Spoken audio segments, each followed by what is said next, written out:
Hello guys, welcome to our channel Shiksha Alliance. Shiksha Alliance में आपका बहुत बहुत स्वागत है। और आज हम भारतीय संविधान की सीरीज़ के तहत वो प्रश्नोत्तरी की सीरीज़ हम कंटिन्यू रखेंगे। और पिछले कुछ सीरीज़ में हमने कुछ महत्वपूर्ण प्रश्नोत्तरी कर ली थी जो कि परीक्षा के दृष्टिकोण से महत्वपूर्ण है।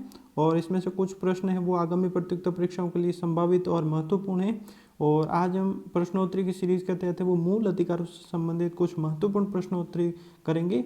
और इसमें से कुछ जो महत्वपूर्ण तथ्य है मूल अधिकारों से संबंधित उनके बारे में बात करेंगे, जो कि कुछ तथ्य होते हैं जो परीक्षाओं के दृष्टिकोण से वो बहुत महत्वपूर्ण होते हैं, उनको साथ में लेके और उसके साथ साथ कुछ महत्वपूर्ण प्रश्न भी हल करेंगे। तो होपफुली पिछले सारे लेक्चर आपको पसंद आ रहे होंगे। अगर कोई भी डाउट हो तो आप कमेंट बॉक्स में मेंशन कर सकते हैं। साथ ही साथ अगर आपका कोई भी सुझाव हो तो आप कमेंट बॉक्स में मेंशन कर सकते हैं। ये सेशन स्टार्ट करने से पहले हम देख लेते हैं हमारे यूट्यूब पे सेशन कौन कौन से होते हैं। पहला सेशन हमारा होता है डेली करंट अफेयर का सेशन होता है जो एमसीक्यू बेस्ड होता है, सुबह 5 बजे होता है। ठीक है। डेली करंट अफेयर का दूसरा सेशन होता है जो डिस्क्रिप्टिव होता है, सुबह 6 बजे होता है। पॉलिटी का कोर्स हमारा अल्टरनेटिव डेज पे चलता है, ट्यूसडे थर्सडे और सैटरडे को सुबह 9 बजे होता है।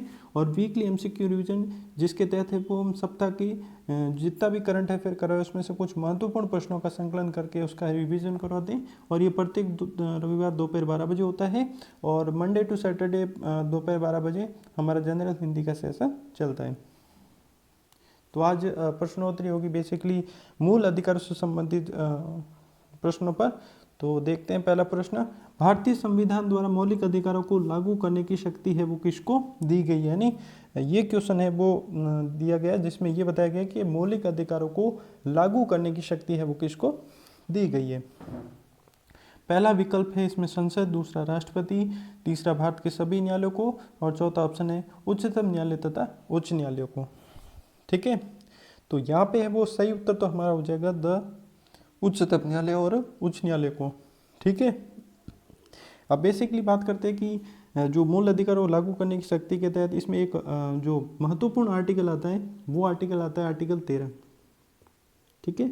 आर्टिकल 13 इसके तहत हम एक चीज़ ये देख लेते हैं कि इसके तहत है वो, हालांकि न्यायिक पुनरावलोकन शब्द का उल्लेख नहीं किया गया संविधान में, लेकिन इसके तहत वो न्यायिक पुनरावलोकन की शक्ति है वो भारतीय न्यायपालिका को दी गई है, जिसमें उच्चतम न्यायालय में जिसमें ये कहा गया है, ठीक है, ये कहा गया है कि न्यायालयों को न्यायिक पुनरावलोकन की शक्ति प्रदान है। यानी न्यायिक पुनरावलोकन की शक्ति प्रदान है, न्यायिक पुनरावलोकन ये शक्ति इसके तहत है वो प्रदान की गई। इस शक्ति के तहत ये होता है कि अगर कोई भी संसद या राज्य विधानमंडल कोई ऐसा कानून बनाए जिससे कि जो संविधान में उल्लेखित मौलिक अधिकार दिए गए उनका हनन हो रहा है तो वो उनको है वो शून्य घोषित कर देगी, वो उनको शून्य घोषित कर देगी। ठीक है। तो ये है वो आर्टिकल 13 के तहत है वो वर्णन किया गया है। इस चीज़ को ध्यान रखना। अब यहाँ पे मौलिक अधिकारों को लागू करने की शक्ति है वो उच्चतम न्यायालय और उच्च न्यायालय को कैसे है, बाकी न्यायालय जैसे अधीनस्थ न्यायालय उनको नहीं है, ये बात ध्यान रखना। अब इनकी बात कर लेते हैं। एक तरफ हम बात करेंगे उच्चतम न्यायालय, ठीक है, उच्चतम न्यायालय, और दूसरी तरफ है उच्च न्यायालय। ठीक है। तो उच्चतम न्यायालय मौलिक अधिकार को कैसे लागू कराते हैं, तो इनके लिए हमने पढ़ा था आर्टिकल 32। ठीक है। इनके लिए आर्टिकल है 226। ठीक है। तो आर्टिकल 32 के तहत है वो उच्चतम न्यायालय मौलिक अधिकारों को लागू करने के संबंध में वो 5 प्रकार की है वो रिटें जारी कर सकता है, और इसको वो संवैधानिक उपचारों का अधिकार बोला जाता है, संवैधानिक उपचारों का अधिकार। ठीक है। ये संवैधानिक उपचारों का अधिकार है। यहाँ पे एक चीज ध्यान रखना, आर्टिकल 32 के तहत रिट जारी करना ये होता है जो उच्चतम न्यायालय के लिए वो बाध्यकारी होता है, क्योंकि एक प्रकार का मूल अधिकार है, लेकिन 226 के तहत उच्च न्यायालय को रिट जारी करने के लिए बाध्यकारी नहीं होगा, ये पॉइंट ध्यान रखना। अब 32 बाध्यकारी क्यों, क्योंकि वो एक प्रकार का मूल अधिकार है। ठीक है। और 226 मूल अधिकार नहीं है इसलिए वो बाध्य नहीं है। अब 32 के तहत है केवल मूल अधिकारों पर ही रिट लगाई जा सकती है। रिट कौन सी है, संवैधानिक उपचारों का अधिकार के तहत है। सबसे पहला बंदी प्रत्यक्षीकरण, परमादेश, उत्प्रेषण, प्रतिषेध और अधिकार प्रच्छा। ठीक है। ये 5 प्रकार की रिटें हैं, और ये रिटें उच्चतम न्यायालय में जो लगाई जाती है वो केवल मूल अधिकारों के संबंध में ही लगाई जाती है। और जैसे हाई कोर्ट की बात की जाए 226 के तहत, इसमें मूल अधिकारों के साथ साथ अन्य अधिकारों के लिए भी रिट लगाई जा सकती है। तो रिट के क्षेत्र अगर व्यापकता अगर जारी करने के संबंध में अगर पढ़ा जाए कि रीट जारी करने के संबंध में व्यापकता किससे अधिक है, तो व्यापकता हाई कोर्ट में ज़्यादा है सुप्रीम कोर्ट के मुकाबले, क्योंकि सुप्रीम कोर्ट केवल मूल अधिकारों के संबंध में है वो रिट जारी करता है, हाई कोर्ट मूल अधिकारों के साथ साथ है वो अन्य अधिकारों के लिए भी रिट जारी करता है। ठीक है, तो इस सवाल का जवाब था द ऑप्शन, जिसमें ये लिखा गया था उच्चतम न्यायालय और उच्च न्यायालय द्वारा आर्टिकल उच्चतम न्यायालय का 32 और उच्च न्यायालय का 226। ठीक है, तो पहला सवाल हो गया। दूसरा सवाल, भारतीय संविधान में किन अनुच्छेदों के तहत मूल अधिकारों का वर्णन किया गया। अब बेसिकली इसमें सबसे ज़्यादा है वो मिस्टेक यहाँ पे होती है। ठीक है, यहाँ पे होगी या यहाँ पे होगी कि 12 से 32 तक है या आर्टिकल 14 से 32 तक है, लेकिन नहीं, जो भारतीय संविधान के तहत अगर मूल अधिकारों का वर्णन किया गया है तो वो किया गया है, विकल्प नंबर 2 सही होगा, अनुच्छेद 12 से 32 के बीच में। अब अनुच्छेद 12 से 32 के बीच में कैसे, ठीक है, तो अगर बात की जाए यहाँ पे एक तीसरा ऑप्शन ये दिया गया 36 से 51। ठीक है, 36 से 51, तो 36 से 51 की बात की जाए तो 36 से 51 क्या होगा, नीति निर्देशक तत्व, नीति निर्देशक तत्वों का वर्णन किया गया, नीति निर्देशक तत्व। ठीक है, जिसको बोलते हैं हम डीपीएसपी। इसका उल्लेख 36 से 51 के बीच में किया गया। 12 से 32 के बीच में, 12 से 32 आता मूल अधिकारों की तहत है। ठीक है, 36 से 51 नीति निर्देशक तत्व, 12 से 35 भी। लेकिन जो इसका सही उत्तर होगा कि अनुच्छेद 12 से लेकर अनुच्छेद 35 तक मूल अधिकारों का वर्णन किया गया है। 32 के बाद में 33, 34, 35 वो भी मूल अधिकार के तहत आते हैं। ये चीज़ है वो ध्यान में रखना है। ठीक है, अब बात की जाए मूल अधिकार। ठीक है, संविधान के कौन से भाग में इसका उल्लेख किया गया, भाग 3 में उल्लेख किया गया।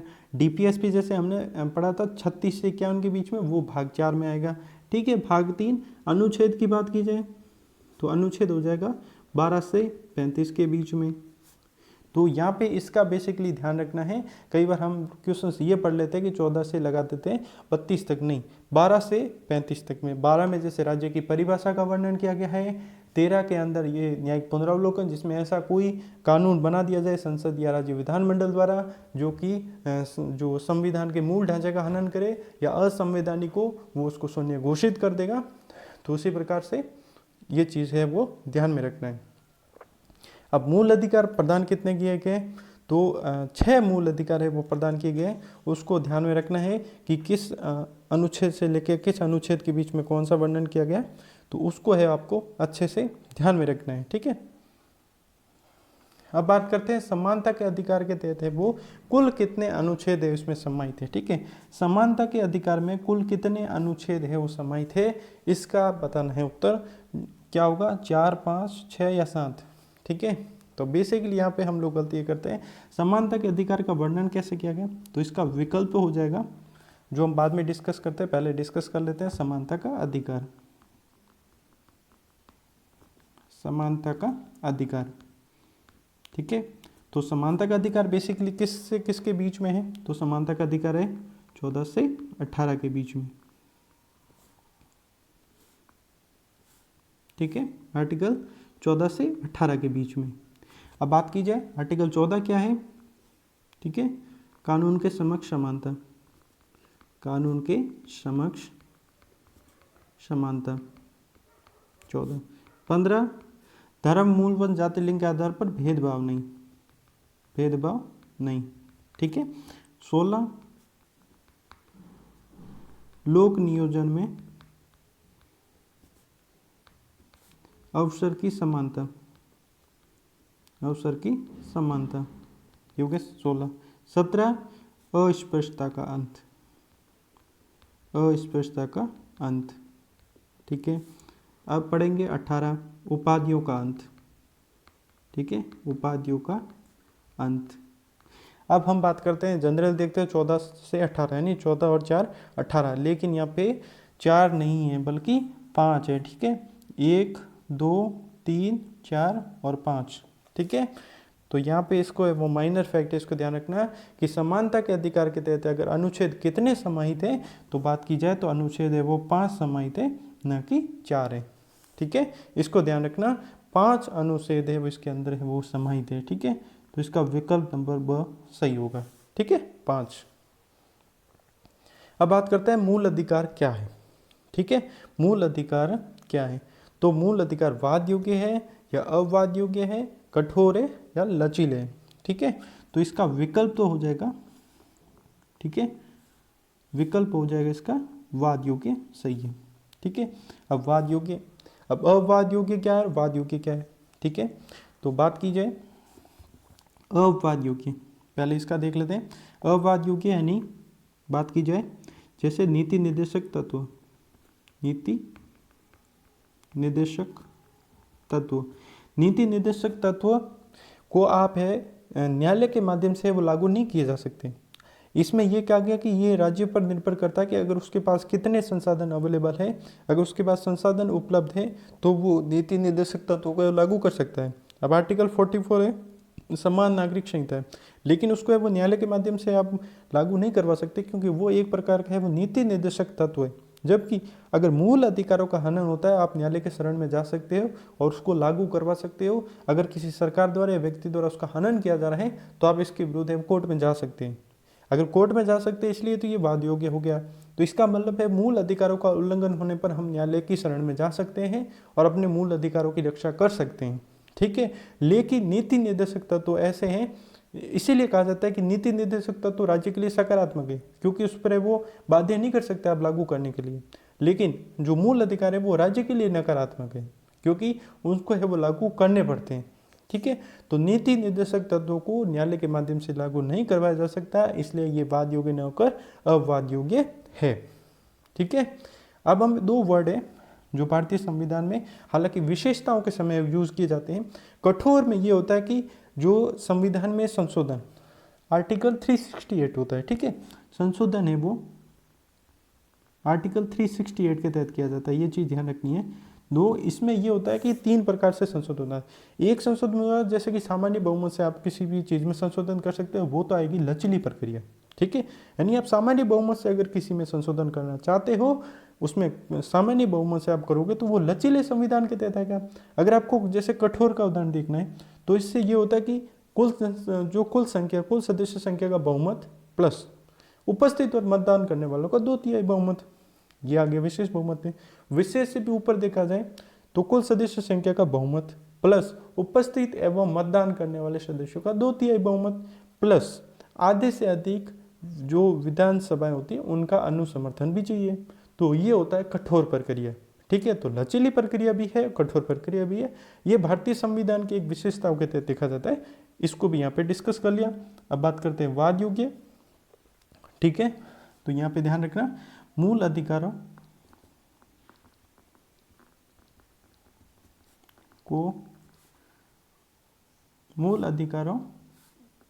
की रक्षा हेतु न्यायालय की